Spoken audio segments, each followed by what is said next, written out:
बार की बात है। एक गांव में एक बूढ़ा आदमी रहता था। वह बूढ़ा आदमी अपने बेटे से बहुत परेशान था, क्योंकि उसका बेटा बहुत ही नालायक था, कामचोर था। वह कोई काम नहीं करता था और बस गांव में इधर से उधर घूमा करता था। तो एक दिन उस बूढ़े आदमी ने अपने बेटे को सबक सिखाने का सोचा। उसने अपने बेटे को अपने पास बुलाया और उससे कहा कि बेटा, घर के अंदर अलमारी में एक घड़ी रखी हुई है, तुम उसे निकाल कर लाओ। लड़का घर के अंदर गया और उस घड़ी को बाहर निकाल कर लाया। फिर उसके पिता ने उससे कहा कि अब तुम एक काम करो, इस घड़ी को अपने साथ बाजार में लेकर जाओ और जितने लोग भी तुम्हें मिलेंगे सबसे तुम इस घड़ी की कीमत पूछ कर आना। अब वो लड़का उस घड़ी को लेकर बाजार में चला गया।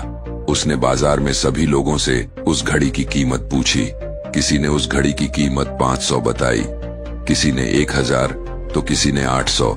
सभी लोगों ने उस लड़के को उस घड़ी की कीमत अलग अलग बताई और कई लोगों ने एक जैसी। वह लड़का अपने पिता के पास वापस आया और उसने उनसे कहा कि पिताजी, सभी लोगों ने इस घड़ी की कीमत अपने हिसाब से बताई। किसी ने 500, किसी ने 1000 तो किसी ने 800। अब उस बूढ़े आदमी ने अपने बेटे से कहा कि बेटा, ठीक है, घड़ी को तुम अलमारी में रख दो और जाओ। अब अगले दिन फिर से उस बूढ़े आदमी ने अपने बेटे को अपने पास बुलाया और उसे फिर से अलमारी से घड़ी लाने को कहा। लड़का फिर जाता है और अलमारी से घड़ी निकाल कर लाता है। और अब उस बूढ़े आदमी ने अपने बेटे से कहा कि बेटा, जाओ और आज तुम इस घड़ी के अंदर जो समय चल रहा है उसकी कीमत पूछ कर आओ। लड़के को समझ नहीं आ रहा था कि उसके पिताजी उससे क्या करवाना चाह रहे हैं। वह दुखी मन से फिर से घड़ी को लेकर बाजार में चला जाता है और सभी लोगों से उस घड़ी के अंदर जो समय चल रहा था उसकी कीमत पूछता है।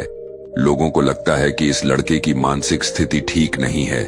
कल यह घड़ी की कीमत पूछने आया था और आज समय की। बहुत से लोगों ने उसे भगा दिया और कुछ लोग उस पर हंसने लगे। अब लड़का परेशान हो जाता है और सोचता है कि यह मेरे साथ क्या हो रहा है। तभी वह आखिरी बार एक बूढ़े आदमी की दुकान पर जाता है। वह बूढ़ा आदमी बहुत व्यस्त था। वह लड़के का सवाल सुनते ही समझ गया कि लड़का उससे क्या पूछना चाह रहा है। उस बूढ़े आदमी ने अपना कुछ समय निकालकर लड़के से कहा, बेटा, यह जो समय है ना, जिसकी तुम कीमत पूछ रहे हो, इसकी कोई कीमत नहीं लगा सकता है। तुम करोड़ों रुपए देकर भी अपने जिंदगी का 1 सेकंड वापस नहीं ला सकते हो। इसीलिए इस टाइम का सही उपयोग करो। टाइम की एक अच्छी बात है और एक बुरी बात है। बुरी बात यह है कि टाइम गुजर जाता है और अच्छी बात यह है कि तुम उसे किन चीजों में गुजारते हो ये तुम्हारे हाथ में होता है। सभी के पास दिन में 24 घंटे होते हैं, अमीर के पास भी और गरीब के पास भी। बस ये तुम्हारे हाथ में है कि तुम उस टाइम से क्या नया कर सकते हो। तो अपने एक एक पल का हिसाब रखो कि तुम उन्हें किन चीजों में उड़ा रहे हो। उस बूढ़े आदमी की बात सुनकर उस लड़के की आंखें खुल सी गईं, मानो उसमें एक बड़ा बदलाव सा आ गया हो। और फिर वह अपने पिताजी के पास उस घड़ी को लेकर गया और उन्हें सारी बात बताई। और उस दिन के बाद से उस लड़के की जिंदगी बदल गई। दोस्तों कहते हैं कि टाइम सबके लिए फ्री है, लेकिन वह प्राइसलेस है, वह कीमती है। तुम उसे खरीद नहीं सकते, लेकिन तुम उसे इस्तेमाल कर सकते हो।